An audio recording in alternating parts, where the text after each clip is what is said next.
Et salut toute la Stanimal Nation, c'est le petit français de Los Angeles. Boom. Et aujourd'hui, je vais vous parler dans une nouvelle vidéo comment travailler un point faible. Voilà, donc beaucoup de gens me posaient ce genre de questions. J'ai reçu beaucoup de snaps, beaucoup de messages sur Instagram, comme d'hab, un peu partout, donc Facebook, Twitter et autres, etc., etc. Donc comme je disais à tout le monde, affaire à suivre, j'ai une vidéo de prévu. Donc voilà, le temps est venu de passer à l'action et de parler de comment travailler un point faible. Mais avant de commencer, j'aimerais prendre une minute, ou peut-être un peu plus, pour vous remercier tous parce que vous avez été nombreux, comme je vous ai demandé hier sur Instagram, dans ma story, sur ma nouvelle page stanimal.fr sur Instagram et sur Snapchat.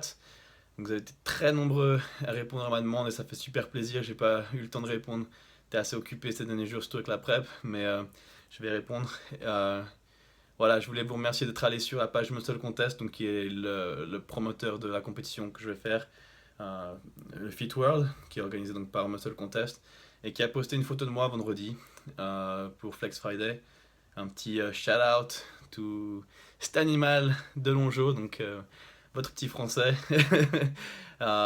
Et puis donc voilà, comme je vous ai expliqué dans cette vidéo, le fait de ne pas être américain ici ou enfin donc d'être français, c'est un désavantage parce que bon, ils privilégient les athlètes locaux et surtout que beaucoup d'athlètes locaux, bah, ils ont grandi ici, ils ont fait plusieurs compétitions en tant qu'amateurs, donc les juges les ont vus grandi.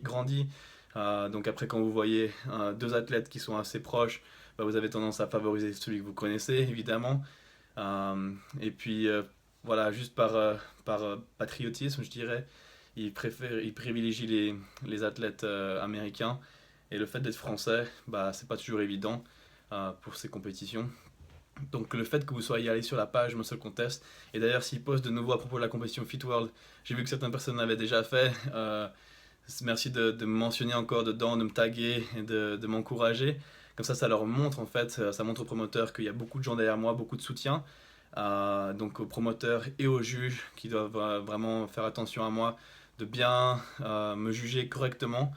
Parce que voilà, qu'ils savent que si ils me mettent de côté, c'est de m'éclipser un peu, et bah ils vont agacer beaucoup de supporters et beaucoup de fans. Donc c'est la pire chose pour un promoteur, c'est de frustrer les fans, parce que c'est au final vous qui soutenez le sport en achetant les tickets, en regardant les compétitions en ligne, etc. etc. Donc voilà, pour eux c'est la pire des choses. Donc le fait que vous montriez que j'ai beaucoup de soutien, ça leur met un peu la pression. Donc je vous remercie énormément parce que ça a beaucoup d'importance.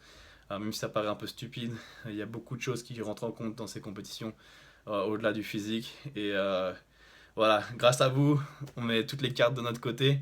Et donc la Sunny Nation a montré qu'on était là, bien en force, bien présent.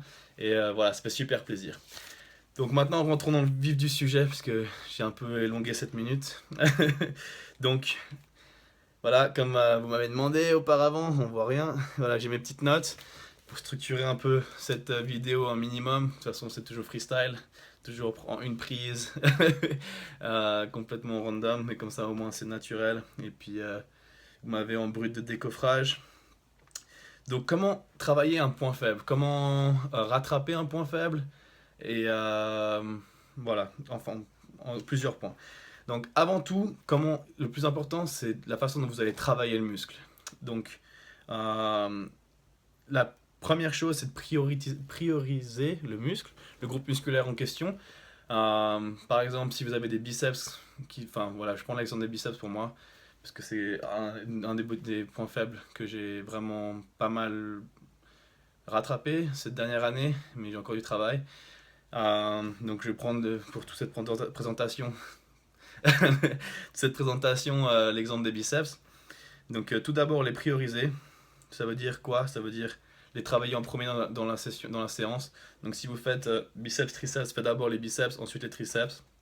Si vous faites pec biceps, faites les biceps d'abord. Enfin donc avoir selon vos priorités, vos groupes musculaires les plus en avance et les plus en retard. Donc comme je disais dans une autre vidéo, le plus important en bodybuilding c'est d'avoir un physique équilibré avant enfin, plutôt que d'avoir un groupe musculaire qui soit vraiment hors norme. C'est vraiment l'équilibre visuel, la symétrie qui va donner cette illusion euh, d'un meilleur physique au final.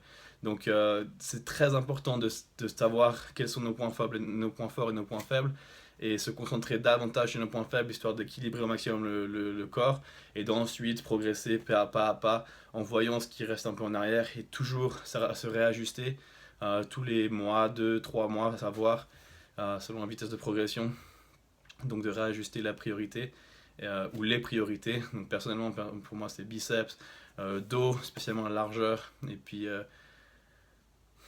c'était les épaules, mais maintenant ça commence à être bien. Euh, je dirais surtout biceps et dos actuellement. Voilà, j'ai pas mal amélioré mes ischios aussi, que je trouvais un petit peu en arrière. Donc, ou ischio. Voilà, pour moi c'est surtout biceps et dos. Mais réajuster, donc comme je disais il y a pas longtemps encore, mes épaules étaient en retard, mais là ça commence à bien prendre et il faut que je fasse attention. Parce que si mes épaules se développent trop par rapport à mes bras, ça va donner l'impression que mes bras sont encore plus petits. Donc il faut que je fasse gaffe à ça. Tout est en relation. Donc, si vous avez des pecs très très gros, ça va tendance à éclipser les épaules. Si les épaules sont très grosses, ça va tendance à éclipser les bras.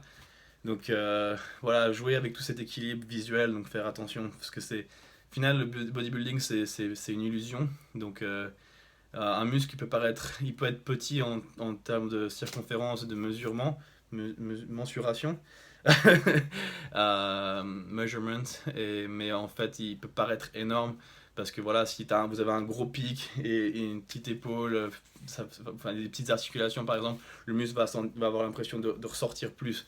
Donc voilà. Donc prioriser.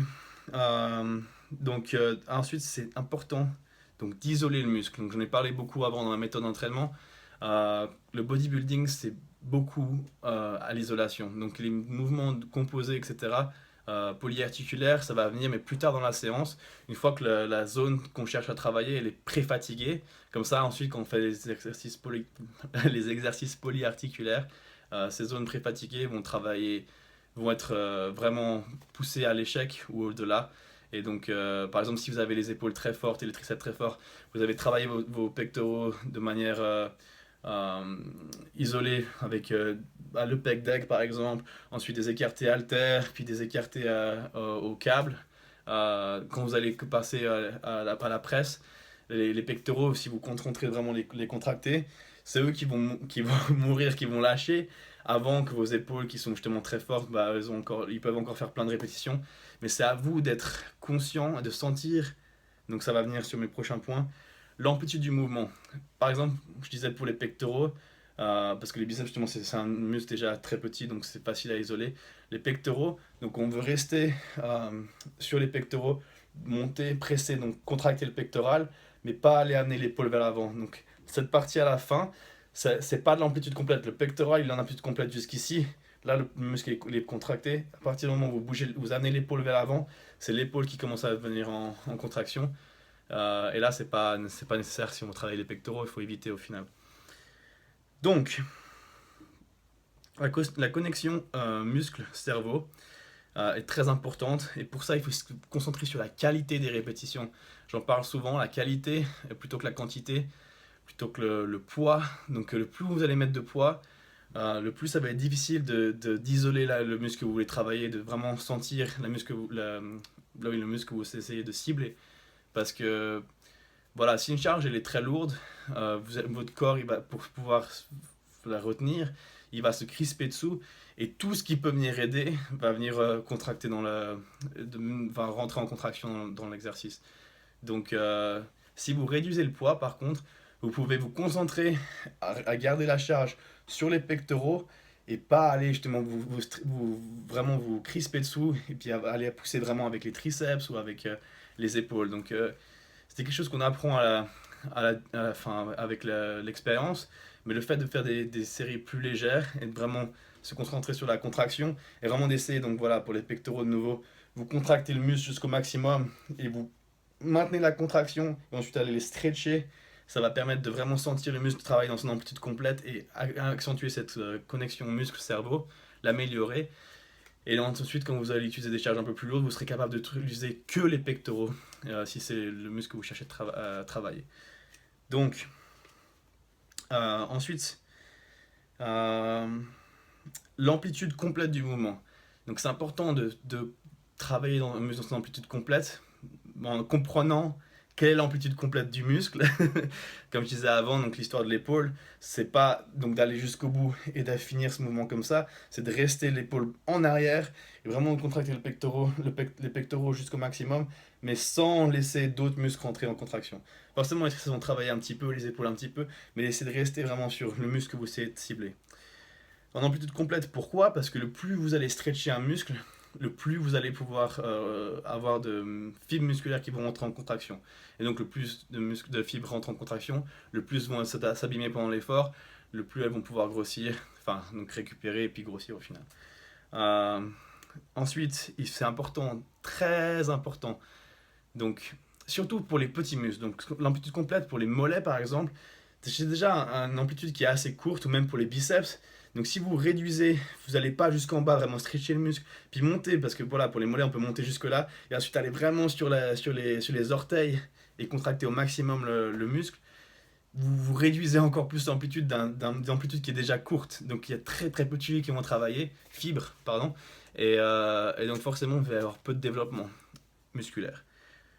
Ensuite, il faut se concentrer sur la négative. Donc, il faut savoir que voilà, beaucoup de gens se concentrent. Allez, je vais monter les poids, on met beaucoup de poids, et après on laisse tomber. Mais là où on est le plus fort, et là où on détruit le plus de fibres, donc au final on construit le plus de muscles, c'est sur la phase négative.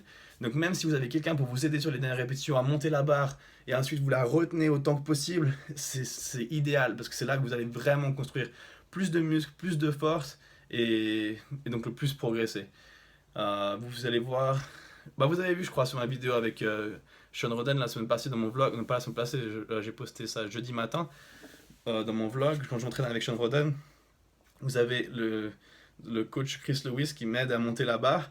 Et ensuite, je la redescends autant que je peux. Et puis, quand le muscle il est vraiment mort, vous essayez de retenir. Et vous redescendez trop rapidement parce que le muscle a plus rien, plus de jus du tout, quoi.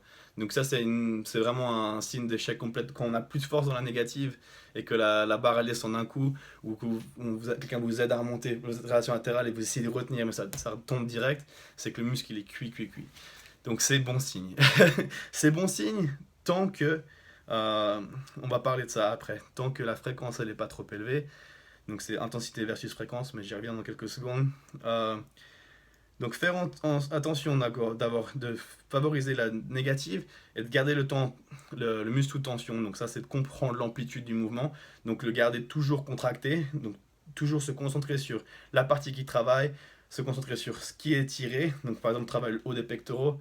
Donc on sent le haut des pectoraux qui se tire, les fibres ici. Et ensuite quand on les contracte, boum, c'est ici pareil, on sent la sensation sur mes muscles. Et sur chaque répétition, on veut sentir le même endroit. Donc on ne doit pas bouger les coudes, on doit rester vraiment autant que possible dans la même position. Souvent les gens, quand ils fatiguent, ils commencent à bouger sur la machine, ils montent, ils font n'importe quoi. Et ensuite, en fait, on travaille d'autres parties du muscle. Ou alors on essaie de. Voilà, la partie qu'on essaie vraiment de cibler, elle est fatiguée. Donc on essaie de tricher en utilisant le plus de bas des pectoraux, ou les épaules, ou plus les triceps.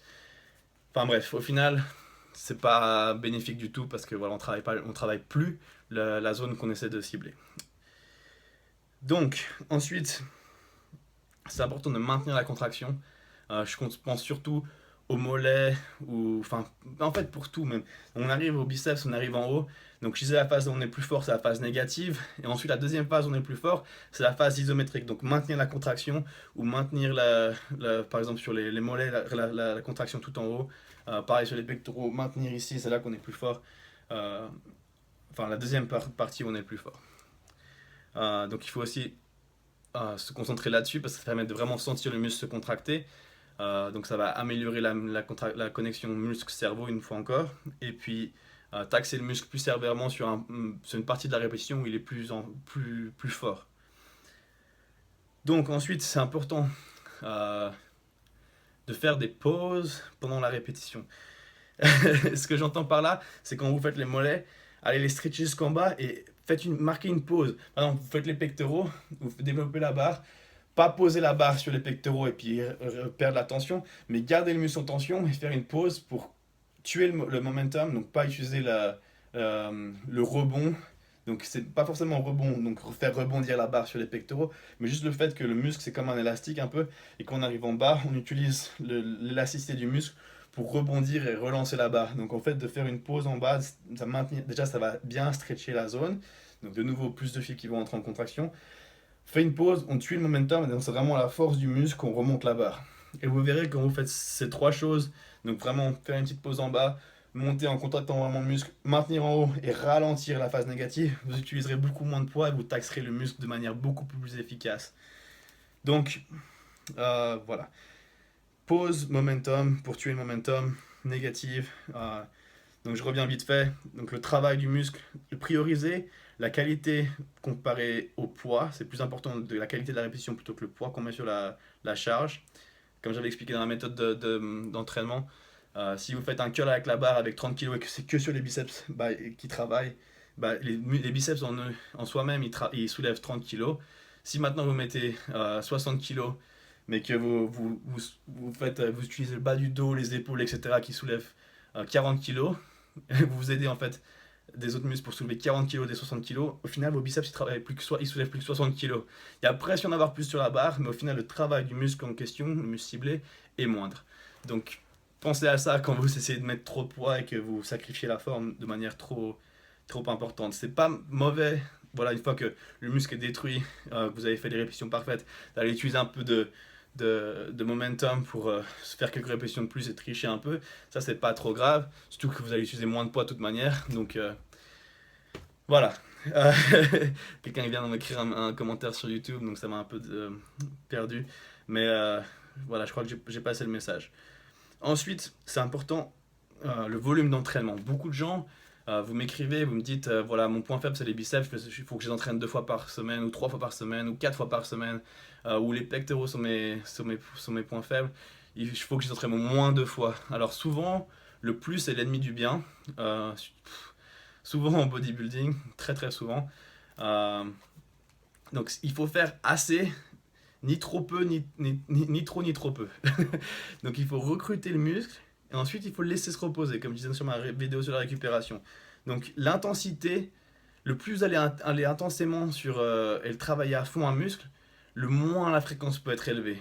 Après, si vous faites une série pour les pectoraux, et vous faites ça tous les 2 jours, tous les 3 jours, vous faites juste une série, l'intensité elle n'est pas malade, ça va, vous avez eu le temps de récupérer en 2-3 jours, vous pouvez les rattaquer, mais avec une série, sur un exercice d'une série pour les pectoraux, vous allez pouvoir travailler le pectoral d'une manière très limitée. Peut-être qu'une fois vous allez faire le haut des pectoraux, la deuxième fois vous allez faire le milieu, la troisième fois de la semaine vous allez faire le bas.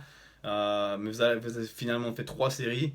Au final, si en une séance vous travaillez un exercice, 3 séries pour le haut, un exercice, 3 séries pour de manière écartée, et encore 2 autres exercices, un pour le bas, un pour l'intérieur par exemple, vous avez fait plus de volume à la fin de la semaine et une intensité plus importante parce que vous avez travaillé de la manière que je vous ai dit. Donc je vous ai de vous mentionner. Donc faire attention, donc le plus intense vos séances sont et le plus il y a de volume, le moins la fréquence peut être élevée. Et le plus vous progressez, le plus vous êtes capable justement de recruter un muscle correctement, le plus il faut espacer les séances. Personnellement, moi, le plus je progresse, j'avais tendance à travailler tout 2 fois par semaine, puis ensuite 1 fois et demie par semaine, je travaillais tout, donc 3 fois en 2 semaines. Et maintenant, c'est 1 fois chaque muscle par semaine. Et je progresse beaucoup plus comme ça, personnellement. Déjà, je tire mieux profit de mes séances. Quand je faisais par exemple les quadriceps avec les ischio, on saura jamais. J'avais beaucoup de. Enfin, mes jambes progressaient. Mais là, par exemple, mes quadriceps, maintenant, je les fais séparément. Et c'était pour améliorer plutôt mes ischios. Mais mes quadriceps ont bénéficié aussi de ça. Parce que maintenant, quand je fais mes jambes, quand je fais les quadriceps, je fais que les quadriceps, je fais 4 séries. Et vraiment, c'est eux qui sont taxés série après série. Donc, je travaille les 4 groupes du quadriceps. Et au final, ils ont progressé beaucoup mieux de cette manière-là, alors que c'était même pas un de mes objectifs. Enfin bref, juste que vous ayez ça en tête. Donc après, ça revient à ma vidéo sur la récupération, l'intensité versus la fréquence. Voilà, si vous faites trop souvent, vous laissez pas le temps au muscle de récupérer. Vous laissez pas, si le muscle ne récupère pas, il va pas progresser, il va pas grossir, vous allez être frustré, vous allez vous blesser peut-être, vous allez vous abandonner. Le stress, c'est mauvais pour les muscles, ok? Ça crée du cortisol. Donc si le plus vous stressez un muscle, parce que le fait de l'entraîner, ça le stresse, si vous ne laissez jamais le temps de reposer, vous allez même perdre du muscle. Donc le muscle que vous essayez vraiment d'améliorer, il va au final même pas... Il va, au lieu de progresser, il va régresser. C'est ce qui risque d'arriver. Donc voilà, juste que vous ayez ça en tête et que voilà, ça vous puisse... J'espère que ça vous aidera à changer un peu cette idée que plus c'est mieux. Je suis passé par là et pas le moins j'en fais, le mieux je suis, mais je progresse plus vite en faisant moins. En faisant moins de séries, en faisant moins souvent, laisser le temps aux muscles de récupérer. Donc, par rapport à travailler les points faibles, ce qui est très important aussi, c'est la nutrition. Donc surtout en diète, mais je trouve aussi en prise de masse, parce que comme ça te permet de rester plus sec en améliorant vraiment un groupe musculaire en retard, et donc d'équilibrer mieux le physique. Donc les jours où vous travaillez un groupe musculaire en retard, assurez-vous d'avoir plus de calories et plus de glucides. Plus de glucides parce que vous aurez plus de force, plus d'énergie à la séance, vous aurez une meilleure congestion, et plus de calories, parce que comme ça vous allez de nouveau avoir plus d'énergie à la séance et pouvoir récupérer mieux après. Donc la nutrition est super importante. Faites attention aussi à une chose, ça c'est pour tous les entraînements, c'est de rester très bien hydraté. C'est pour ça que j'évite la caféine personnellement avant mes entraînements, parce que la caféine a tendance c'est un diurétique, ça a tendance à vous déshydrater. Donc en fait, un petit truc comme ça au passage, buvez, si 1 heure avant de vous entraîner, buvez un grand verre d'eau. Qui c'était qui m'avait donné ce... C'est un champion suisse de bodybuilding qui m'avait donné ce petit truc juste avant que je parte aux États-Unis. Euh, comment bref, le nom me reviendra, j'espère que je pourrai glisser en dessous. Mais voilà, c'est un super truc. C'est buvez un grand verre d'eau avant de partir, 1 heure avant d'aller à l'entraînement. Si vous n'allez pas directement aux toilettes pour, voilà, pour pisser, et il faut buvez encore. Jusqu'à ce que vous buviez, vous allez aux toilettes. Comme ça, une fois que ça arrive comme ça, vous savez que le corps est bien hydraté.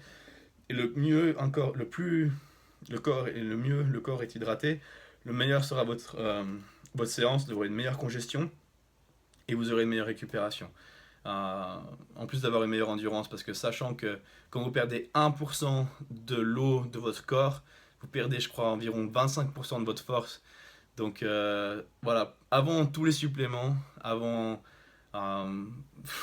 avant beaucoup de choses, assurez-vous d'être proprement et pleinement hydraté. C'est la, c'est la clé numéro un du succès, je dirais. C'est vraiment tellement important que j'y pense même plus. Maintenant, c'est devenu vraiment une habitude chez moi. Mais maintenant que j'y pense, juste si vous prenez une chose de cette vidéo, l'hydratation, c'est super important, croyez-moi. Euh, Ensuite, donc, après la nutrition, c'est important la récupération. Et la récupération avant la séance d'un point faible, avant l'entraînement d'un point faible. Donc, assurez-vous que vous ayez un bon sommeil. Euh, Évitez d'être trop enfin ça c'est difficile, mais comme je disais avant, c'est plus une approche.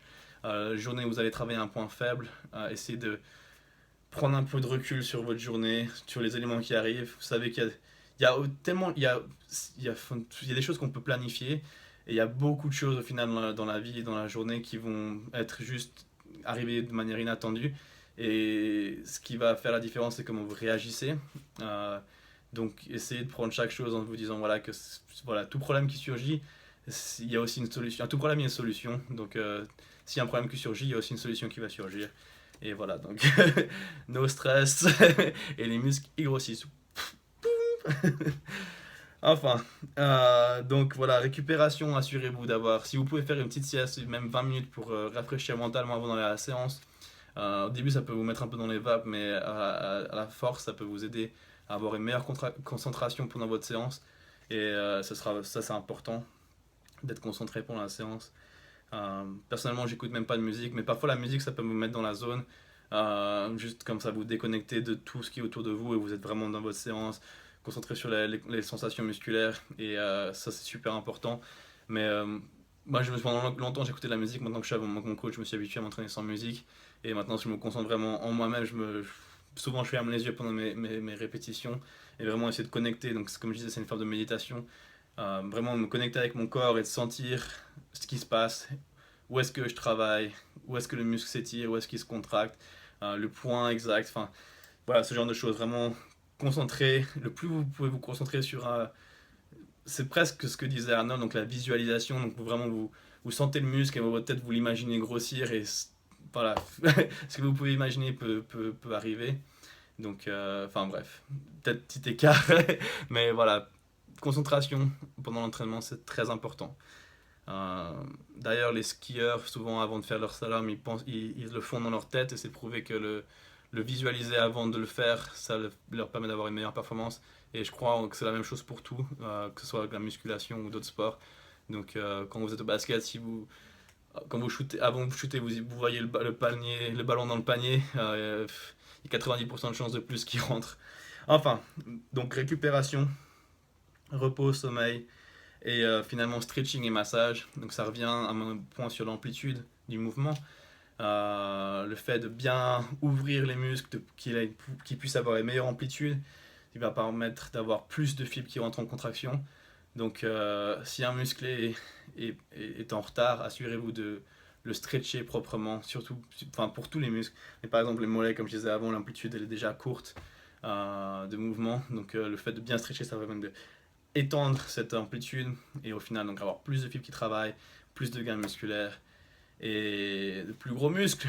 Boum. Voilà, enfin c'est un peu beaucoup, j'espère que vous aurez pu digérer un peu tout, enfin que vous arriverez à digérer un peu toutes ces informations. Euh, un peu comme d'habitude, je m'emporte dans mes explications. C'est la fatigue de la prep et c'est la passion. Mais voilà, j'espère que vous pourrez tirer 2-3 trucs de cette vidéo. La chose numéro un, c'est l'hydratation. Donc ensuite, le travail du muscle, la façon dont vous travaillez, donc la connexion musculaire, prioriser le groupe musculaire en retard, l'isoler comme il faut, donc connexion muscle-cerveau, attention à la négative, la tension sur l'amplitude complète du muscle, maintenir la contraction, donc l'isométrique, la phase négative, je crois que je viens de dire, faire une pause en bas pour avoir un meilleur étirement et éviter d'utiliser le muscle de manière en façon de rebond. Faire attention au volume, donc intensité et réduire la fréquence. Avoir une bonne intensité mais réduire la fréquence, ce qui va permettre justement d'améliorer la récupération, donc de mieux faire grossir les muscles. Et donc la nutrition par rapport à ça, tout ce que vous mangez, on est ce que l'on mange, on dit on est surtout ce que l'on absorbe. Donc ce sera le sujet de notre vidéo sur la digestion, etc. À venir, à faire, à suivre. Mais donc tout ce que vous mangez va être l'énergie pour votre entraînement. Et une fois que vous avez fini l'entraînement, tout ce que vous allez manger après va être le fuel pour la récupération. Donc ça a vraiment, vraiment beaucoup d'importance. Donc ne pas négliger. C'est pour ça que, enfin, souvent on dit que la nutrition c'est 80-90% du reste parce que au final c'est ce qui va vous permettre d'avoir une belle performance à l'entraînement et de bien récupérer l'entraînement. Et c'est les deux facteurs déterminants pour la progression. Donc à penser si votre nutrition, moi je me souviens à un moment donné dans ma progression, je réalisais que je m'entraînais très bien, enfin m'entraînais en tout cas très dur et qu'un truc que je pouvais améliorer c'était surtout l'aspect nutritionnel. Et quand j'ai commencé à réduire la consommation de shake et me concentrer sur l'alimentation dure, donc la vraie nourriture, et de considérer les suppléments pour ce qu'ils sont, donc des compléments alimentaires, donc pour ajouter à la nutrition de base, c'est là que j'ai commencé à progresser beaucoup plus et mieux, en ayant un physique plus sec, et donc voilà. Puis donc faire attention à la récupération, repos, le stretching, massage, etc. C'est tout pour cette vidéo. Et pensez à me dire ce que vous voulez de quoi vous aimeriez que je parle dans une prochaine vidéo. YouTube Live, je pense que ça va être dimanche prochain. Je vous redirai ça ou samedi prochain ou dimanche prochain sur les réseaux sociaux. Donc c'est de nouveau affaire à suivre. Et puis je crois que j'ai tout dit. Merci à toute la Animal Family. Big up à tous. Gros merci encore pour tous vos commentaires, tout votre soutien sur ma page et mes autres pages. T'Animal 9 sur Muscle Contest et stanimal.fr, ma page Facebook Stanimal, sur Snapchat Stanimal9, Twitter Stanimal9, on est presque à 1000 abonnés, faites-moi péter ça. Twitter, ça me fait toujours rire. Mais c'est sympa, ça marche bien avec YouTube, c'est cool de connecter avec vous sur cette plateforme dont je suis pas très habitué pour être honnête. Je vais arrêter, je crois que c'est la fatigue qui parle maintenant. Donc à tout bientôt, je vous poste une vidéo mercredi ou jeudi. Donc voilà, d'ici là, portez-vous bien, il y a une super séance d'entraînement, profitez bien vos dimanches et à tout bientôt. C'est Animal Nation en force, boum!